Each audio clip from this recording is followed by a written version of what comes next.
नमस्कार। आकाशवाणी जयपुर अजमेर से प्रस्तुत हैं प्रादेशिक समाचार।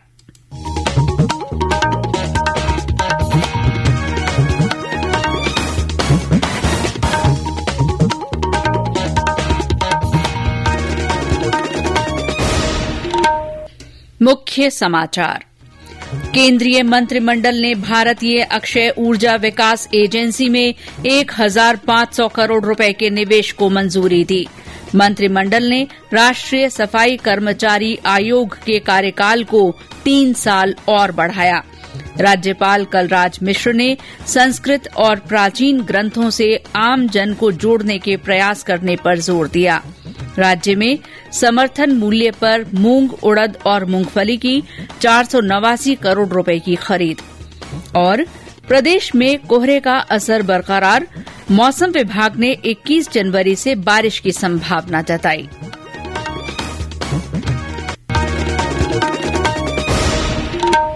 समाचारों के साथ मैं शीला चावला। देश में कोरोना संक्रमण में तेजी से वृद्धि हो रही है। कोरोना के नए वायरस ओमिक्रॉन से चिंताएं बढ़ी हैं। आपसे अपील है कि सावधान और सतर्क रहें। 15 से 18 वर्ष के किशोर और अन्य लोगों को टीकाकरण के लिए प्रेरित करें। बचाव के लिए कृपया 3 सरल उपायों का पालन अवश्य करें। मास्क लगाएं, 2 गज की सुरक्षित दूरी बनाए रखें, हाथ और चेहरा साफ रखें। कोविड से संबंधित किसी भी जानकारी और मार्गदर्शन के लिए राष्ट्रीय हेल्पलाइन नंबर 1075 पर संपर्क करें। और अब समाचार विस्तार से। केंद्रीय मंत्रिमंडल ने आज भारतीय अक्षय ऊर्जा विकास एजेंसी इरेडा लिमिटेड में 1,500 करोड़ रुपए के निवेश को मंजूरी दे दी। सूचना और प्रसारण मंत्री अनुराग ठाकुर ने आज नई दिल्ली में मीडिया को बताया कि इससे इरेडा की सकल संपत्ति में बढ़ोतरी होगी, जिससे इसे अक्षय ऊर्जा क्षेत्र को अतिरिक्त वित्त पोषण करने में मदद मिलेगी। इस फैसले से हर साल 10,000 से अधिक रोजगार सृजित होंगे। इरेडा की नेट वर्थ है 3,000 करोड़। वो 600 करोड़ तक का ही इसमें ऋण देने की सीमा सिंगल बोरोर के लिए उसकी है। जब इसको बढ़ाकर इसमें आज निर्णय लिया गया कि 1,500 करोड़ रुपए का equity infusion Indian renewable energy development agency limited में किया जाएगा और इससे लाभ ये मिलेगा कि अतिरिक्त इक्विटी के आने से रिन्यूएबल एनर्जी के सेक्टर में इरेडा अब लगभग 12,000 करोड़ रुपए तक की लैंडिंग कर सकेगा, जिसमें लगभग 3,500 से 4,000 मेगावाट रिन्यूएबल एनर्जी की क्षमता के सृजन के लिए फाइनेंसिंग का प्रबंध हो जाएगा। मंत्रिमंडल ने राष्ट्रीय सफाई कर्मचारी आयोग के कार्यकाल को 31 मार्च 2022 के बाद 3 साल और बढ़ाने की भी मंजूरी दे दी है। कार्यकाल बढ़ने से सफाई कर्मचारी लाभान्वित होंगे। इससे लगभग 43 करोड़ 68 लाख रुपए का भार आएगा। मंत्रिमंडल ने निर्दिष्ट ऋण खातों में उधारकर्ताओं को 6 महीने के लिए चक्रवृद्धि ब्याज और साधारण ब्याज के बीच के अंतर की अनुग्रह राशि के भुगतान की योजना को भी मंजूरी दे दी है। प्रधानमंत्री नरेंद्र मोदी कल वीडियो कॉन्फ्रेंस के जरिए आजादी के अमृत महोत्सव से स्वर्णिम भारत की ओर कार्यक्रम का राष्ट्रीय स्तर पर शुभारंभ करेंगे। कार्यक्रम के दौरान ब्रह्म कुमारी संस्था द्वारा आजादी का अमृत महोत्सव के प्रति समर्पित वर्ष भर आयोजित की जाने वाली गतिविधियों का ब्यौरा दिया जाएगा। श्री मोदी ब्रह्म कुमारी संस्था के 7 कार्यक्रमों का उद्घाटन करेंगे। प्रधानमंत्री नरेंद्र मोदी इस महीने की 30 तारीख को आकाशवाणी के मन की बात कार्यक्रम में अपने विचार साझा करेंगे। ये इस कार्यक्रम की 85वीं कड़ी होगी। प्रधानमंत्री ने इस कार्यक्रम के लिए सुझाव मांगे हैं। श्रोता अपने सुझाव नमो ऐप या माईजीओवी ओपन फोरम पर साझा कर सकते हैं या टोल फ्री नंबर 1800-117800 पर हिंदी या अंग्रेजी में रिकॉर्ड करा सकते हैं। फोन लाइन इस महीने की 28 तारीख तक खुली रहेंगी। राज्यपाल और कुलाधिपति कलराज मिश्र ने संस्कृत, तथा संस्कृत के प्राचीन शास्त्रों से आम जन को जोड़ने के लिए विशेष प्रयास किए जाने पर बल दिया है। उन्होंने कहा है कि इसके लिए संस्कृत के प्राचीन जीवनोपयोगी ग्रंथों का हिन्दी और दूसरी भारतीय भाषाओं में बड़े स्तर पर अनुवाद किया जाना चाहिए। राज्यपाल आज जगत गुरु रामानंदाचार्य राजस्थान संस्कृत विश्वविद्यालय के चौथे दीक्षांत समारोह के अवसर पर राजभवन से ऑनलाइन संबोधित कर रहे थे। उन्होंने कहा कि आधुनिक विषयों को संस्कृत शिक्षा पाठ्यक्रमों में शामिल करके नए जमाने के अनुरूप संस्कृत को सरल और सभी के लिए बोधगम्य बनाया जाना चाहिए। उन्होंने विश्वविद्यालय को प्राचीन भारतीय दर्शन से जुड़कर मौलिक शोध और अनुसंधान का महत्वपूर्ण केंद्र बनाने का आह्वान भी किया। राज्यपाल ने शैक्षणिक सत्र 2019 और 2020 के सफल 16,851 विद्यार्थियों को डिग्री और 23 शोधार्थियों को पीएचडी की उपाधि तथा सर्वोच्च अंक प्राप्त करने वाले 31 विद्यार्थियों को स्वर्ण पदक प्रदान किए। ये समाचार आकाशवाणी जयपुर अजमेर से प्रसारित किए जा रहे हैं। समाचारों में आगे बढ़ने से पहले ये संदेश। चलो मिलकर एक शुरुआत करें, चलो एक फैसला आज करें, मास्क नहीं तो टोकेंगे, कोरोना को रोकेंगे, चलो एक इरादा करते हैं, चलो कुछ वादा करते हैं, मास्क नहीं तो टोकेंगे, कोरोना को रोकेंगे। समाचारों में आपका फिर स्वागत है। राज्य में समर्थन मूल्य पर मूंग और मूंगफली की खरीद के लिए पंजीयन सीमा को 20% बढ़ा दिया गया है।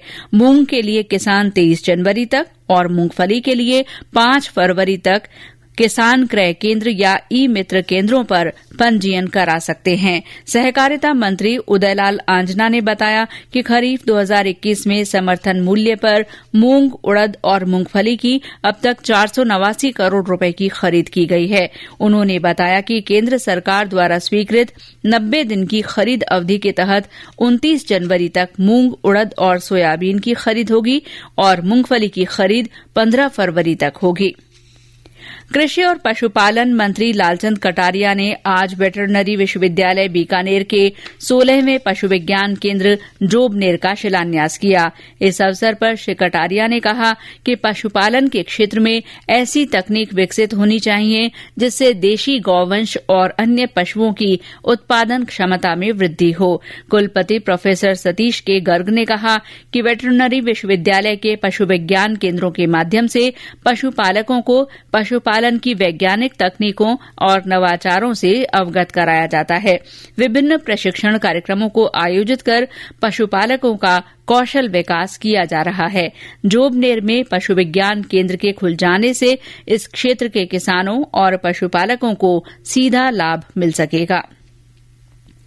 भरतपुर के पशु विज्ञान केंद्र कुम्हेर में भारतीय कृषि अनुसंधान परिषद नई दिल्ली की ओर से मुर्गी पालन और प्रबंधन विषय पर प्रशिक्षण शिविर का आयोजन किया गया। इस शिविर में 30 पशुपालकों ने भाग लिया। इसी तरह बूंदी में राष्ट्रीय कृषि विकास योजना के तहत 5 दिन का बकरी पालन प्रशिक्षण संपन्न हुआ। इसमें जिले के 16 प्रतिभागियों ने हिस्सा लिया। बूंदी में ही सब्जी उत्कृष्टता केंद्र पर किसानों को नई पौध तैयार कर वितरित की जा रही है। इससे किसान सब्जी का उत्पादन बढ़ा सकेंगे। राज्य सरकार ने कुसुम ए योजना की अवधि 28 फरवरी तक बढ़ा दी है। ऊर्जा मंत्री भंवर सिंह भाटी ने ये जानकारी देते हुए बताया कि अब कुसुम ए योजना में पहले से पंजीकृत सोलर प्लांट लगाने वाले किसान 28 फरवरी तक ऊर्जा विकास निगम से पावर परचेज एग्रीमेंट कर सकेंगे। वहीं प्रोजेक्ट सिक्योरिटी राशि भी 28 फरवरी तक जमा कराई जा सकेगी।